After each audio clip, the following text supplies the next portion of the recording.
The 4.4 livestream just ended. We all saw it. We saw Himeko. If we have to go through the final lesson again in this universe, I might also go into a coma if I don't get to pull her. Just too precious, dude. Then again, there's the fake collab banner right now in Rin and some reruns to worry about too. We have a lot to talk about, which is why I've made this video. Let's take a look at what all the new characters do, breaking all of them down and going through their banners, the reruns, everything, and I hope I'm able to give you some perspective on who to pull. Here's the timestamps for your convenience.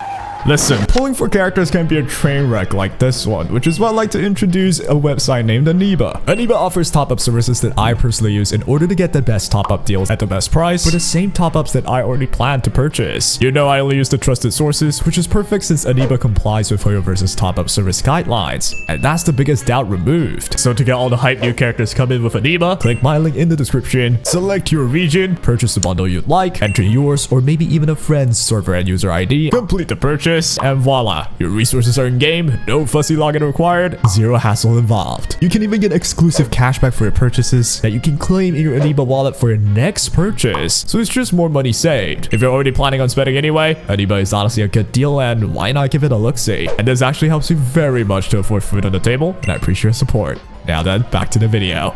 And let's start with the first banner that we'll be getting to pull on. It's the lovely Himeko Nova. If you're an OG Honkai fan, Himeko really hits different, man. To start for summary, she's a Fire Element Erudition main damage dealer with some supportive capabilities for the whole team. She's ideally paired with at least one ally from the Astral Express, with her kit providing more benefits if that is the case. She's quite similar in role as Fiden actually, like a boss ally that will take her turn and do a bunch of damage, supported by various different allies. She also has an assist skill mechanic, which is a whole new thing, but what it really is just kind of a follow-up attack that you can manually decide to use by clicking a unique button when your allies take a turn. Now then, to dive into her kit more, let's start with her talent, which looks insanely cool since you pretty much changed the whole battlefield into a satellite. This is actually a zone that Himeko deploys, which likely provides some buffs or effects for the whole team. Her ultimate is easily the most visually out-of-the-world one in this game for me. She brings her team to pilot a dang Power Ranger looking mech. Within this mode, it's kind of similar to Fiden's ult. Your allies will all disappear from the character icon screen. I assume that means they're pretty much just not considered to be on field right now, and you will kind of become this boss you can control. You can fly around actually, it's pretty crazy. In this mode, you can attack. The first attack you can do is a bunch of slashes, and it gains you 1 charge per attack. After reaching 3 charges, you can use a cannon attack, which does more damage the more charges you have. Once the number of attacks you can use is depleted, Himeko lands a final blow, and she leaves her ultimate mode. Think of Fiden's whole shtick, right? It's kind of similar to that. Not only that, Himeko has a skill, which increases allies damage, but recovers the uses of her assist skill. Now, this skill itself makes Himeko somewhat capable of supporting the whole team's damage, which is interesting, and it speaks of her versatility. As for her assist skill, it is brand new mechanic. You could choose to use the assist skill during any of your allies' turn if you have enough uses for it, just by clicking its unique button on the right side of the screen. Upon using it, Himeko's mech will attack, and if the character triggering the assist skill is part of the Express crew, Himeko will provide different effects depending on which character it is. What is really immensely meaningful to me though is that Himeko will provide this effect to any version of the characters in the Express crew, like she sees all the versions as her own adorned crew. Man, I love Himeko so much. That means all 3 Dan Hengs, all the versions of him, yep, you can trigger some unique effects with them. With all that said, Himeko's best team looks to be characters revolving around the Express crew, which as long as they can live, that team will work. At the same time, it doesn't mean you cannot use anyone else out of the crew. A mix of them could work as well. It'll depend on more info once she's released. But overall, think of a good Himeko Nova team to include characters like